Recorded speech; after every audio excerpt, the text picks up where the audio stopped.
सब देखने और सुनने वालों की खिदमत में मोहब्बत भरा सलाम।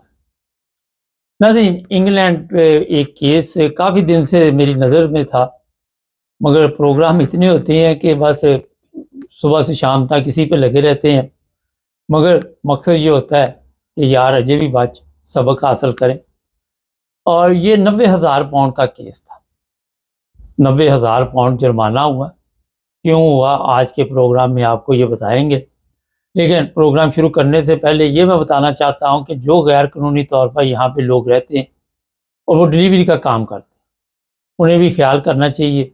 उन्हें भी लोगों से गलत पेपर जिस तरह रेंट पे लेके काम करते हैं, नहीं करना चाहिए। उसकी वजह से काफ़ी मुश्किलात यहाँ पे पड़ रही हैं और पुलिस जो है वो आए दिन यहाँ पे छापे लगा रही है। ये भी आपको पता होना चाहिए कि अब वो वाले दिन नहीं रहे जिस तरह पहले मौजें बहारें लोगों की थी। अब कवानीन चेंज हो गए। अब आ जाते उस केस की तरफ। 90,000 पाउंड का जुर्माना हुआ जी एक रेस्टोरेंट को, और वजह उसकी यही है कि गैर कानूनी तौर पर आप किसी को अगर काम पे रख लेते हैं। अब गैर कानूनी के भी कई सवालात उठ सकते हैं। उसमें एक ऐसा सवाल भी है कि गैर कानूनी से मुराद क्या है। ये है कि जिनके पास बिल्कुल ही कोई चीज़ नहीं, जो बिल्कुल गैर कानूनी तौर पे यहाँ रह रहे हैं, उनके पास रहायशी वीज़ा भी नहीं, कोई स्टेटस नहीं उनका, कोई यहाँ पे रेजिडेंट परमिट नहीं है। हो सकता है उनका केस ख़त्म हो गया हो सकता है वो यहाँ पे किसी दूसरे यूरोप के मुल्क से आए हों और बेरोज़गार है, उन्होंने भी ज़िंदगी गुजारनी है, पैसे पीछे भेजने हैं, खाना पीना है, तो वो फिर यहाँ पे बिल्कुल गैर कानूनी काम करते हैं और जो रखते हैं उनको भी पता होता है। ये मैं आपको इसलिए बता रहा हूँ कि रेस्टोरेंट वाला जो है, क्या इंसान जो है वो लालच में आ जाता है, कोई भी है, कोशिश करनी चाहिए, बचना चाहिए। उनके ऊपर जब ये छापा पड़ा तो वहाँ से बिल्कुल इसी तरह के लड़के लड़कियाँ पकड़े गए और फिर अदालत ने ये जुर्माना कर दिया और फिर माफ़ी की दरख्वास्त दी कि जुर्माना नहीं माफ़ होना, जो मर्ज़ी कर लो, अब जहाँ से मर्ज़ी दो ये वाला जुर्माना और देना पड़ेगा। आप अगर लिमिटेड कंपनी भी आपने बनाई हुई है और उसके बाद भी आप कहें कि ये कंपनी के ऊपर इस तरह नहीं होता, आप डायरेक्टर हैं कंपनी के, तो ये आपको भुगतना पड़ेगा।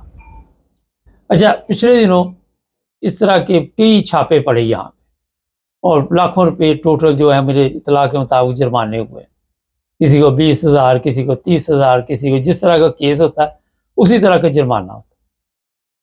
लेकिन उसके बावजूद कमी नहीं हो रही। ये है असल में आज का प्रोग्राम का मकसद। लोग जो है, अब आपको अगर एक काम जो गवर्नमेंट का रेट है 12-13 पाउंड, वो बचाने के लिए कोई गैर कानूनी तौर पे बंदा 5 पाउंड में मिल जाता है या 30 पाउंड दिहाड़ी पे मिल जाता है, तो आप उससे कहते इस्तेमाल करो, 70 बचाओ।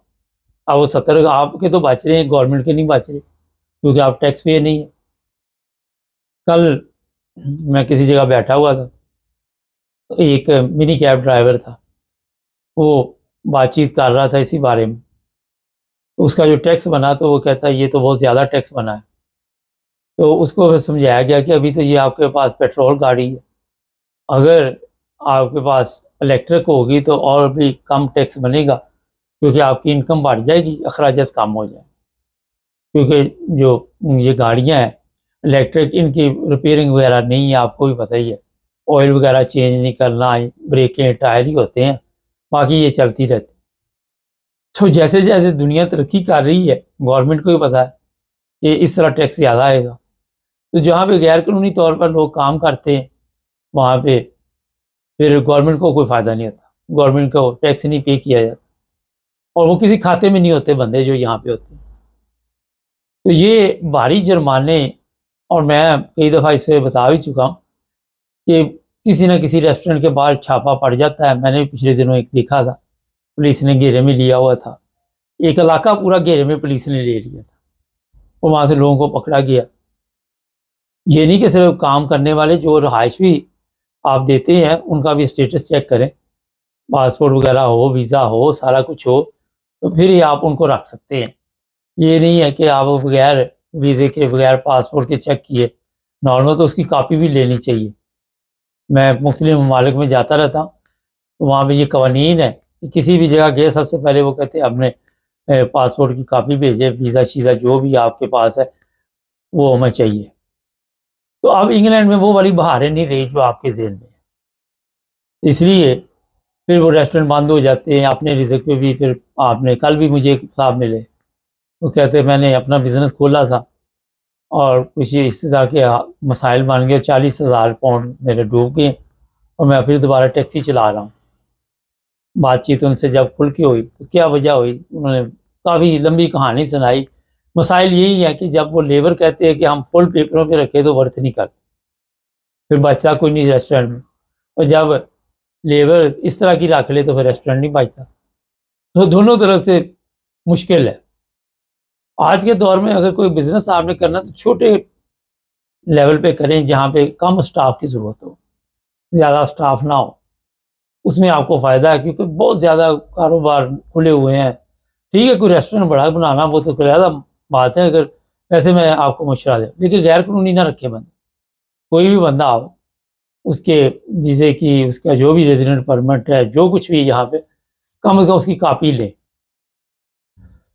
पिछले दिनों मेरे एक जानने वाले हैं, उनका मिनी कैब का ये पीसीओ बनने के लिए गया हो, तो वो भी पूछ रहे थे कि आप यूरोप से आए हैं, तो आप हालाँकि मेरे लिए भी हैरानगी की बात है कि वो 20 साल से यहाँ मिनी कैब चला रहे, तो अब पीसीओ वाले पूछ रहे हैं आप वो यूरोपियन जो स्टेटस है वो भेजिए हमें।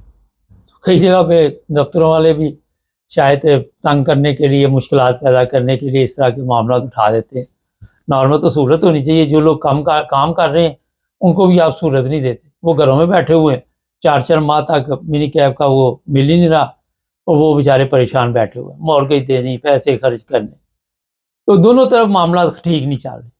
अगर इदारे देखें तो वहाँ पे भी यहाँ पे सुस्ती है और समझ से बाहर है, क्योंकि मैं जो उस बंदे की कहानी सुन रहा था, वो कहता 4 माह हो गए पेपर जमा करवाए और कोई जवाब नहीं आ रहा। अगर आता भी है तो कभी कोई पेपर दे दो, कभी कोई पेपर दे दो, कभी कोई पेपर दे दो। सारे पेपर भेजने के बाद भी कोई नए से नया पंगा डाल देते। तो इसमें गवर्नमेंट के दफ्तर जो है उन्हें भी थोड़ी चुस्ती दिखानी चाहिए। मैंने यही कहा कि 6 माह का या 3 माह का आप पीसीओ जारी कर दे ताकि बंदा काम तो करे जाके। आपने उसके काम का बेड़ा गर्क करके वहाँ से बैठे ईमेलें लिखते रहते हैं, तो ये भी मेरा ख्याल है मुनासिब नहीं।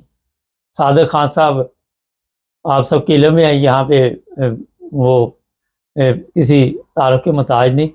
उनको भी मैंने रिक्वेस्ट की थी, आज भी उनकी तस्वीर ऊपर लगा देंगे, शायद वो प्रोग्राम सुन लें, मगर कहते किसी को कोई असर नहीं होता, किसी को कोई फ़र्क नहीं पड़ता।